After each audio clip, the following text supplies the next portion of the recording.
चलो ध्यान दे रहा, नया ही स्टार्ट हो रहा है चैप्टर, ध्यान दे। वो वाला जो पिछला चैप्टर चल रहा था कंप्लीट हुआ। पहली पोएम में अपन क्या करेंगे, आपके दो किताब है, एक तो फ्लेमिंगो, दूसरी है आपकी विस्टास। तो फ्लेमिंगो का एक चैप्टर कंप्लीट हुआ।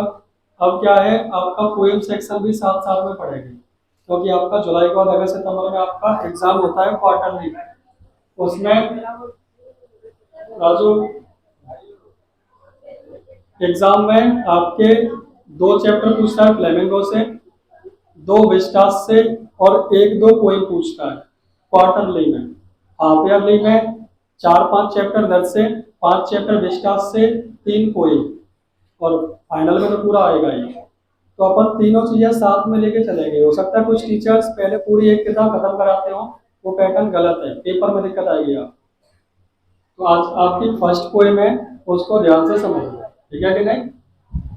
देख लो इधर, बातचीत नहीं दिया। फर्स्ट पोएम है, उसका नाम क्या है? Mother at 66। My mother at 66। किताब के जो चैप्टर्स पढ़े थे उसमें कहानी टाइप की थी। पोएम्स में क्या रहता है, एक एक शब्द का मतलब समझना होता है, क्योंकि इसमें से कुछ एक्सट्रैक्ट भी आते हैं जो पेपर में पूछे जाते हैं। पूरा का पूरा एक्सट्रैक्ट आएगा, उसमें से वो सवाल पूछेगा, आपको जवाब देना पड़ेगा। कुछ क्वेश्चन आंसर्स भी आते हैं। तो पोएम को ध्यान से समझना, ठीक है? पहली बात, पोएम में उस पोइट का नाम क्या है जिसने वो कविता लिखी, और पोएम का नाम क्या है, ये दोनों चीजें अक्सर पूछ लेते हैं। तो शुरुआत से ध्यान देना, पोएम का नाम माई मदर एट 66, यानी जो अपनी कवयित्री हैं, जिनको पोइटेस कहते हैं, उनका नाम क्या है? कमला दास, लेडीज हैं। इन्होंने ये कविता लिखी जिसका नाम उन्होंने दिया माई मदर एट 66। इनके बारे में पढ़े तो ध्यान देना, कमला दास 1934 में पैदा हुई, 2009 में एक्सपायर हो गई। was born in Malabar. कहाँ पैदा हुई थी? मालाबार एक जगह है वहां पे, केरला में। कहाँ? केरला में मालाबार जगह, वहां। She is recognised as one of India's foremost poet. पीछे वो पंखा बंद करके आना, उधर ऊपर वाले चटकनी में लास्ट वाली, इधर से first.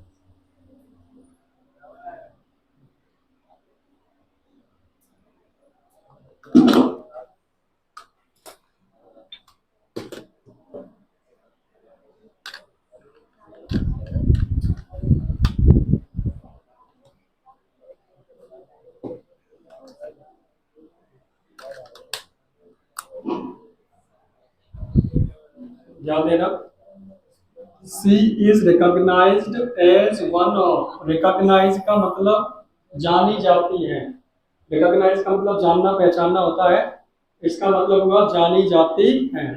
C is recognised as one of India's foremost. Foremost का मतलब होता है फेमस, यानी प्रसिद्ध कह सकते हो। तो ये जानी जाती है इंडिया की फेमस पोइट्स में से। जितने भी इंडिया में प्रसिद्ध पोइट्स हैं, कवि हैं, उनमें से एक कौन है? कमला दास। ये इंट्रोडक्शन है, पोएम अभी चालू होगी आपकी। Her works are known for their originality. Works का मतलब जानते हो? कार्य नहीं है इसका मतलब। वर्क का मतलब कुछ इंग्लिश में समझना, वर्क का मतलब होता है कार्य या फिर काम। लेकिन जैसे ही इसमें एस लग जाता है, इसका मतलब बन जाता है रचनाएं। क्या? ध्यान रखना, एस का बहुत महत्व, मीनिंग पूरी की पूरी बदल जाती है। तो हर वर्क्स, उसकी रचनाएं, मतलब जो उन्होंने लिखा है, are known for their originality, मतलब ओरिजिनल बात लिखते हैं, जो एक्चुअल में हम लोग फील कर रहे हैं, वही सीधी सीधी बातें कायम लिख देती है अपनी पोएम में। कोई बनावटी बातें नहीं है इनके में। वर्सटिलिटी, वर्सटिलिटी, वर्सटिलिटी मतलब है ना वर्सटाइल एक्टर। वर्सटाइल एक्टर क्या होता है? जो बहुत से एक्ट को या बहुत से रोल को प्ले कर सके, कभी विलन बन जाए, कभी हीरो बन जाए। होता है कि नहीं, कभी आसानी वाला बन जाए, उसी को तो वर्सटाइल कहते हैं। तो ये वर्सटाइल है, बहुत से क्षेत्र में इन्होंने अपनी कविताएं लिखी हैं, अलग अलग तरीके की, इमोशनल भी है, मजाक वाली भी है, सीरियस भी है, अलग अलग टाइप की है। And indigenous flavour of the soil, इसका मतलब अद्भुत, फ्लेवर का मतलब ऐसे स्वाद होता है या टेस्ट, और यह ऐसी बात नहीं है, यानी हर जगह की मिट्टी, हर जगह का एक कल्चर होता है, उस सब के बारे में इन्होंने लिखा है। ऐसा मतलब ये कोई, ये वाला इंट्रोडक्शन पेपर में नहीं आता है। कमला दास हैज पब्लिश्ड मेनी नॉवेल्स, इन्होंने बहुत सारी नॉवेल्स लिखी। नॉवल मतलब जानते हो, उपन्यास। एंड शॉर्ट स्टोरीज भी लिखी है इंग्लिश में। And Malayalam under the name Madhavi कुट्टी, मलयालम में भी इन्होंने किताबें लिखी है, और उसका नाम क्या रखा, Madhavi Kutty. In addition to 5 books of poetry, Madhavi Kutty में 5 कविताएं हैं, मतलब एक किताब है उसमें कितनी कविताएं हैं, 5, उसका नाम क्या है। हो सकता है पेपर में 1 वर्ड टैग पूछ ले अलग से क्वेश्चन, तो आपको ये बताना है। In addition of 5 books of poetry, वो पूछेंगे कमला दास ने कौन सी किताब लिखी जिसमें 5 पोएम है, Madhavi Kutty. She is sensitive writer, बहुत सेंसिटिव राइटर है ये, बहुत भावुक हो जाती है। Who captures the complex subtleties of human relation, बेटा मीनिंग थोड़ी कठिन है। कॉम्प्लेक्स का मतलब उलझी हुई, सबटलिटीज मतलब सूक्ष्म, छोटी छोटी, ह्यूमन रिलेशनशिप, इंसान जब किसी से संबंध बनाता है, किसी से कनेक्ट होता है, तो उनके बीच में छोटी छोटी फीलिंग्स तक को ये शेयर कर देती है। अभी वो पोएम पढ़ के पता चलेगा। इन लिरिकल ईडियम, बहुत सिंपल वे में, ठीक है। My mother at 66 is an example, इसी का उदाहरण कौन है, माई मदर एट। कुल मिला के यहाँ से आपकी पोएम स्टार्ट है, ठीक है। एक मिनट।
ध्यान देना।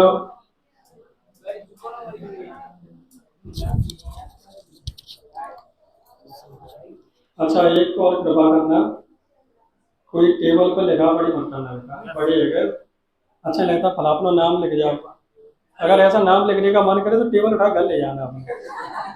और क्या करो, उस पर नाम लिख जाते हैं, फलाने ठाकुर फलाना गांव, को लिख जाता फलाना डॉन। कागज ले ले, उस पर बड़े अक्षरों में लिख दे, मैं रख लूंगा। और क्या,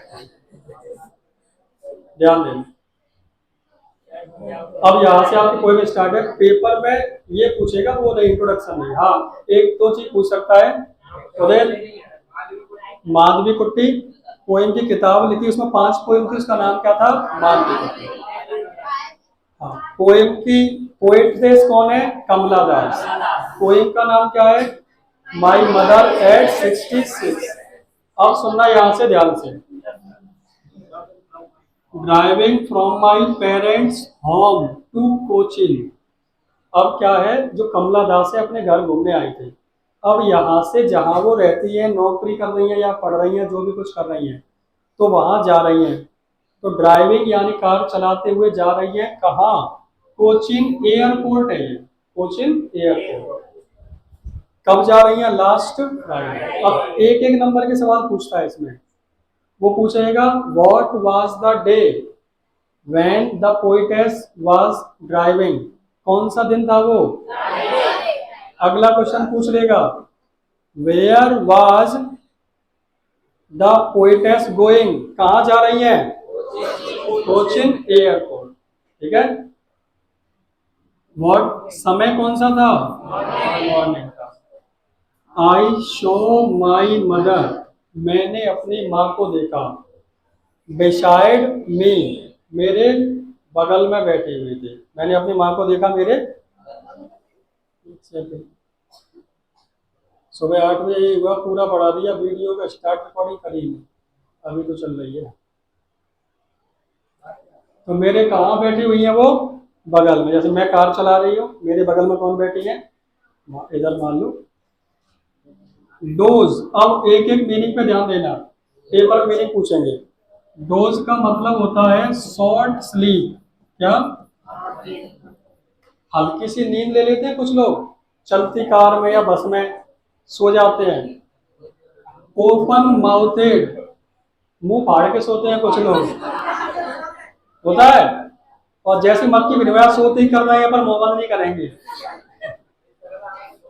डोज ओपन माउथेड, सो रही है, मुंह उनका खुला हुआ है। हर फेस, उनका जो चेहरा है, अब समझना थोड़ी सीरियस है ये। एसन लाइक दैट। आपको मीनिंग बता दूं, एस का मतलब होता है राख। उनका चेहरा, उनका फेस कैसा लग रहा है? एक राख के जैसा। अब राख के जैसा क्यों कहा उसको समझना। मम्मी हो चुकी है 66 साल की। अब 66 साल में लगभग बूढ़ी हो चुकी है, तो उनमें क्या है, एनर्जी नहीं रही, और वो सो रही है, मुंह फटा हुआ है। तो उसको ऐसा लग रहा है कि मैं एनर्जी तो बिल्कुल है ही नहीं, ऐसा लग रहा है कि ये बिल्कुल मरी हुई है। जैसे कि राख जो होती है ना, जैसे मान लो कि कंडा या कोई लकड़ी जल रही है, तो उसकी राख हो जाए तो उसमें बिल्कुल ठंडी तो नहीं होती, तो उंगली डालोगे तो थोड़ा बहुत जल ही जाएगा, लेकिन ज्यादा आंच नहीं है। ऐसे ही मम्मी में जिंदा तो है लेकिन ज्यादा एनर्जी नहीं है, वो जो यंग में होती है वो उनमें दिखाई नहीं दे रही। वो कैसी लग रही है? Of A corps, like that of A corps का मतलब होता है शव, या कह सकते हो लाश। इंग्लिश में इसका मतलब होता है dead body.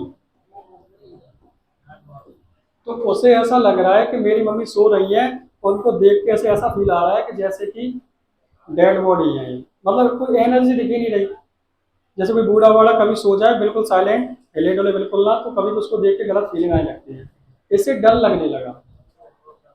Realised with pain, और इसको पेन का मतलब होता है दर्द। उनको दर्द होने लगा, मतलब कैसा? फिजिकली नहीं, टेंशन में होता नहीं, पीड़ा होने लगती है कि ये क्या हो गया, मम्मी बूढ़ी हो गई। जानती है भी है कि मरी नहीं है, लेकिन ये डर है कि मैं मम्मी को छोड़ के जा रही हूँ अपने काम धाम पे, वापस आऊंगी तो मिलेगी या नहीं मिलेगी किसे पता। अभी भी इनकी हालत खराब सी लग रही है, तो इस बात का इन्हें डर है। आगे सुनना। That she was as old, वो इस बात का डर है, उसे पता तो है, सी मतलब वह इतनी, एज ओल्ड इतनी बूढ़ी थी जितनी वो दिखती थी। तो ऐसा हो तो मन में ख्याल आ जाते हैं। अपन जैसे कहीं मम्मी हॉस्पिटल में हो या किसी का एक्सीडेंट हो गया, कुछ भी हो गया, तो मन में उल्टे सीधे ख्याल आने लगते हैं, आगे की फ्यूचर की सोचने लगते हैं फालतू बात, ऐसा हुआ तो क्या होगा, ऐसा हुआ तो क्या होगा। फिर हम प्रयास करते हैं कि इन थॉट्स को जो मन में सवाल आ रहे हैं उनको साइड में किया जाए। तो साइड में करने के लिए क्या करते हैं, कुछ और सोचने लगते हैं या बातों में व्यस्त कर लें अपने आप को। तो इन्होंने क्या किया वो ध्यान देना, मीनिंग्स में लिखा दूंगा सभी। तो लुक्ड बट सून, जल्द ही, put that thought away, thought का मतलब जो विचार था, अवे मतलब दूर कर दिया, मतलब मन में विचार आ रहा था कि मम्मी फिर मिलेंगी कि नहीं मिलेंगी, वैसे भी मरी सी लग रही है, मतलब हालत खराब है, एनर्जी है नहीं।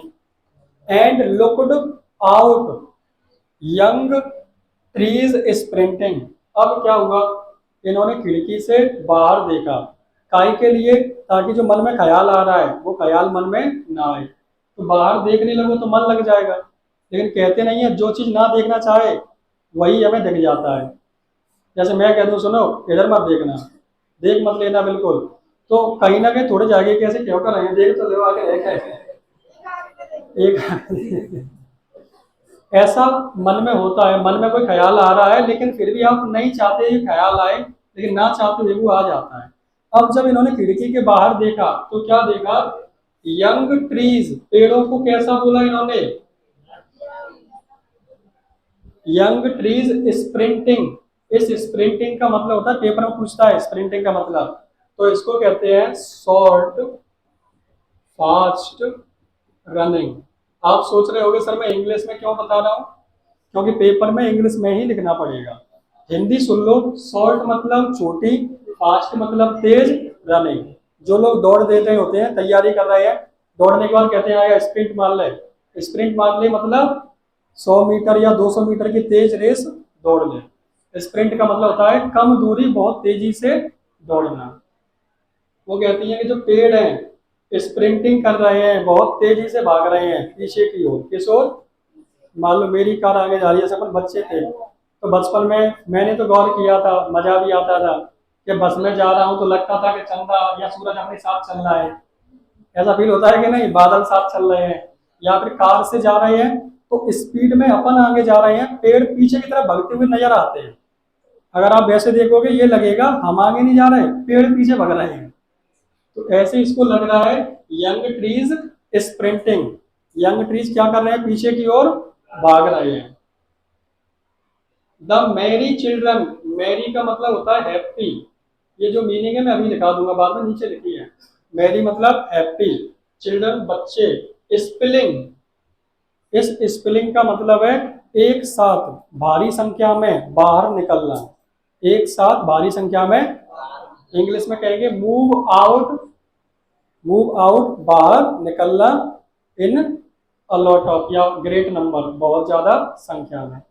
कुछ बच्चे हैं, जैसे मान लो शाम हो गई, बच्चे खेलने के लिए एक साथ निकलते हैं घर से बाहर, तो ऐसे ही बच्चे घर से बाहर निकल रहे हैं, स्पेलिंग मतलब एक साथ, आउट ऑफ देयर हाउस, अपने अपने घर से। अब यहाँ समझना, इसने ये वाली बात कोई में क्यों बताई, पेड़ कैसे है, इसकी मम्मी कैसी है, ओल्ड, इसका अपोजिट हुआ कि नहीं, मतलब उसे कमियां नजर आ रही है कि मेरी मम्मी तो बूढ़ी हो गई, ये पेड़ अब भी कैसे हैं, यंग है, इनमें एनर्जी नहीं है, पेड़ बहुत तेजी से भग रहे हैं, बहुत तेजी से कौन भग सकता है, जिसके अंदर जान हो ताकत हो वही तो भग सकता है।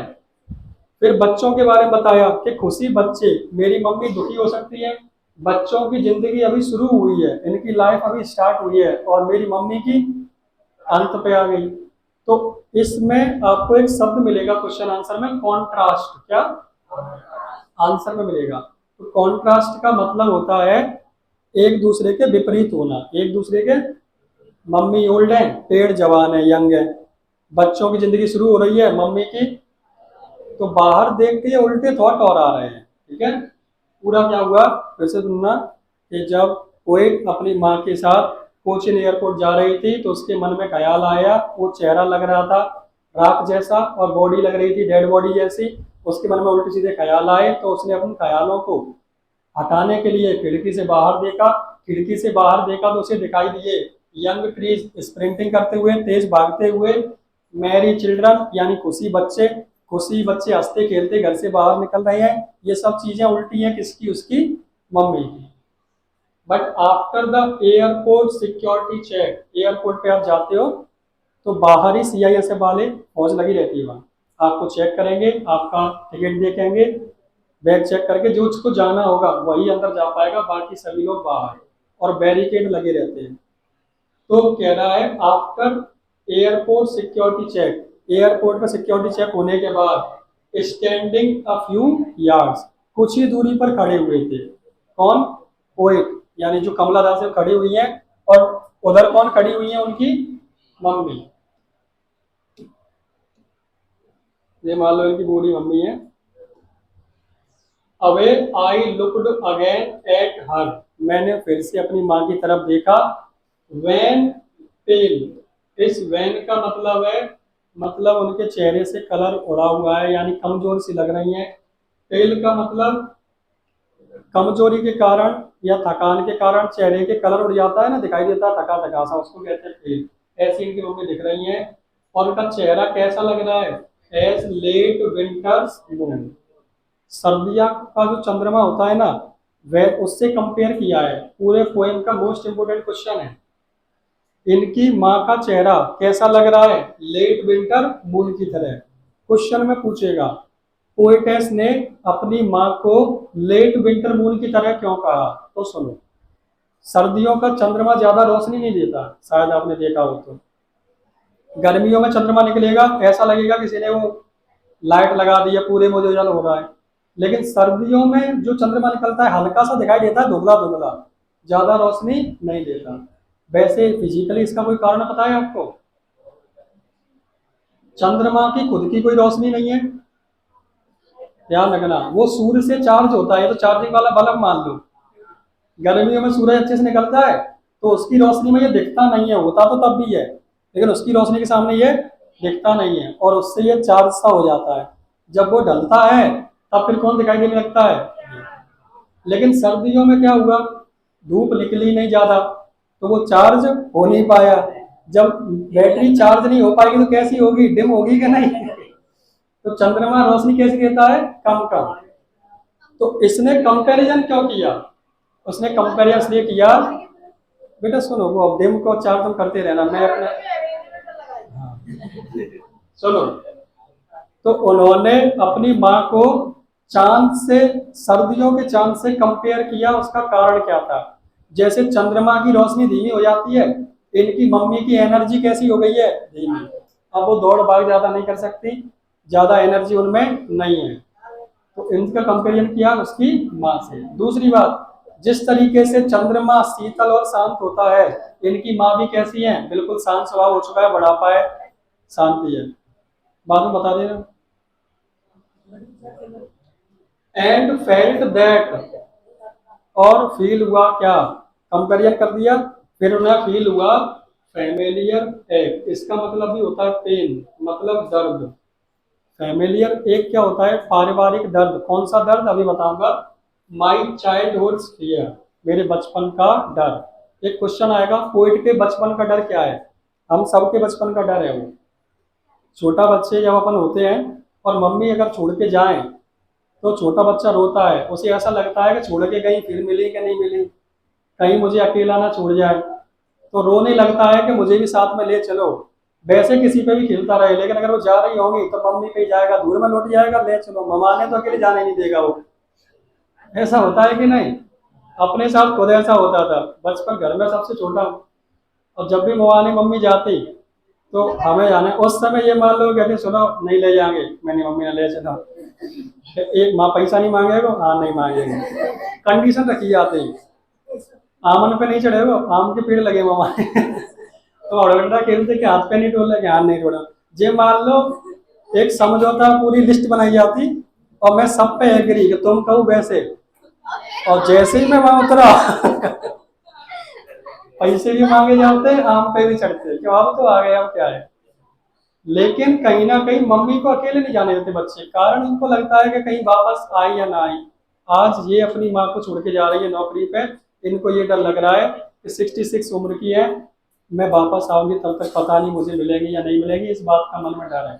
और हर किसी को होता है, अपन सबको अपने पेरेंट्स को लेकर। But all I said was see you soon Amma. लेकिन मैंने मम्मी से क्या कहा, सी यू सून अम्मा। अब जाना नहीं चाहती थी, डर था, दुखी थी, लेकिन फिर भी लास्ट में उन्होंने क्या कहा, सी यू सून अम्मा। सी का मतलब देखना होता है वैसे, लेकिन सी का मतलब मिलना भी होता है, ठीक है। तभी कहते हैं see you later, see you later. See मतलब मिलेंगे, यू मतलब तुमसे, लेटर मतलब बाद में या फिर कभी। तो सी का मतलब मिलना भी होता है। तो इसने क्या कहा, सी यू सून अम्मा। मम्मी से क्या कह रही है ये, ऑल आई डिड, और मैंने क्या किया, वाज स्माइल, स्माइल एंड। अब हंसी आ नहीं रही है, फेक स्माइल है, हंस रही है, ताकि कहीं अगर ये रो गई तो मम्मी भी रो जाएंगी। ऐसा होता है कि नहीं, तो ये भी कंट्रोल किए हुए हैं, स्माइल करेंगे, ठीक है मम्मी फिर मिलेंगे, पता है अब मिलेंगे कि नहीं मिलेंगे इस बात का डर है। तो यहाँ आपकी पोएम खत्म हुई। यहाँ एक बात और समझ में आई, माँ मम्मी पापा के खोने का डर सबको होता है, और एक उम्र के बाद कभी कुछ भी हो सकता है, ये बात सबको जानते हो। सबको लगता है कि अपने पेरेंट्स को थोड़ा प्राउड फील किया जाए, जो उन्होंने जिंदगी भर स्ट्रगल करी हमको पालने में। जिस दिन की मम्मी की पापा की शादी हुई, उस दिन से उन्होंने अपने लगभग सभी शौक मार लिए होंगे। आप नोटिस भी करोगे, मम्मी के सभी शौक मर चुके हैं। साल भर में घूमने भी जाते हैं तो मामा के यहाँ, बस एक ही उनका घूमने का डेस्टिनेशन है। साड़ी भी उनके लिए तभी आती है जब करवा चौथ हो, या फिर कोई एक आध त्योहार और हो, और कोई ये नहीं कि हर महीना साड़ी आ रही हो। घूमना फिरना तो बंद ही है। पापा से पूछना कब नए कपड़े खरीदे थे, हो सकता है तुम्हारे 3 बार आ गए हो, उनके एक भी बार ना आए हो अभी तक। तो मम्मी पापा काफी ज्यादा स्ट्रगल करते हैं। हर कोई चाहता है कि हम अपने पेरेंट्स को, ए, मना कर रहा हूँ क्या, कैसे मतलब। कुल मिला के हर कोई पेरेंट्स फील प्राउड कराना चाहता है, और हमारा ये कर्तव्य भी है कि बूढ़े होने पर या उनके जाने से पहले उनको वो हर शौक शान करा सकें, कि उनको जाते वक्त खुशी रहे। यही एक पैसा धन है जो हम कमाते हैं। उनके जाने के बाद आप कितना भी जोड़ लो, कितना भी कर लो, लेकिन मम्मी पापा मेहनत क्यों कर रहे हैं, तुम बड़े होके उनकी थोड़ी सी सपोर्ट करो। जिस उम्र पे उनके हाथ पैर काम बंद करना बंद कर जाए, तब आप उनको सहारा दो, यही तो है। तो अगर हम इतना भी ना कर पाए, तो आपके सक्सेस होने का कोई मतलब नहीं है, फिर जिंदगी में कितना भी कमाओ। और क्यों कहते हैं कि अभी जो उम्र है 12th है, 2-4 साल पढ़ के अपना सेटल हो जाओ, ये उम्र है कि आपके 18 साल लड़का या लड़की, कोई भी 18, 20, 22, 25 साल का हो गया, आपके 25 साल होने के बाद आपके मम्मी पापा को काम ना करना पड़े, तो आप सही में बेटे या बेटी हो। और ऐसा ऐसा नहीं कि दायित्व तो लड़कों का ही है, लड़कियों का है।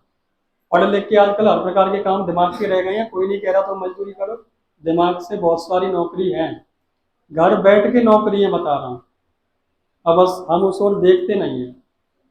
तो एक उम्र हो कि 23, 24, 25 साल बाद मम्मी या पापा, तुम्हारी 25 है तो मम्मी पापा लगभग 40 से 50 के बीच में होंगे, और ज़्यादा ही हो सकते हैं।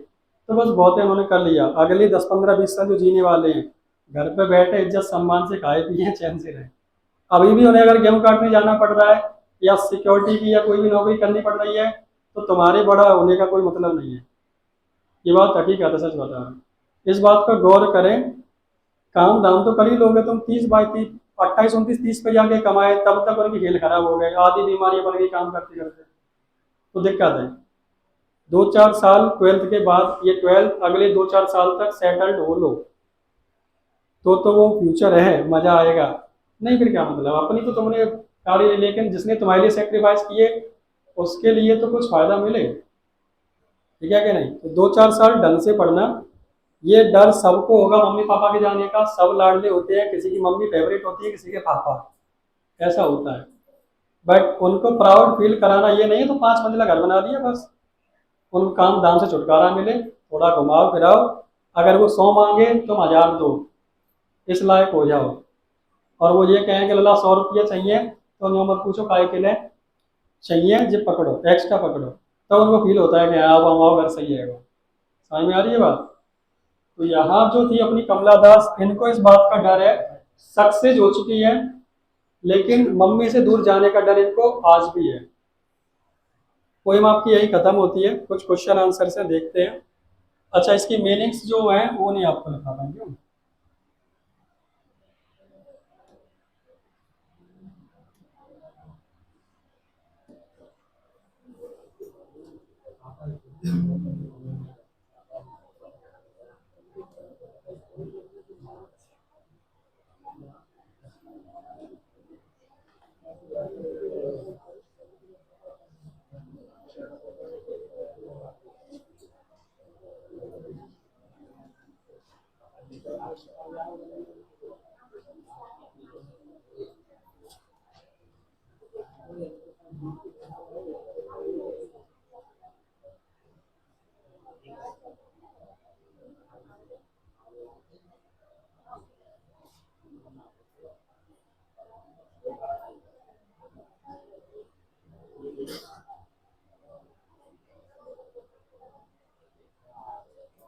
इतनी मीनिंग है, सबका मतलब बता देता हूँ, एक बार सुनना उसके बाद लिख लेना। लिखना क्यों जरूरी है? क्योंकि पोएम के एक्सट्रैक्ट देगा पेपर में, फिर वो आपसे इसका मतलब पूछेगा। ठीक है, तो ध्यान देना।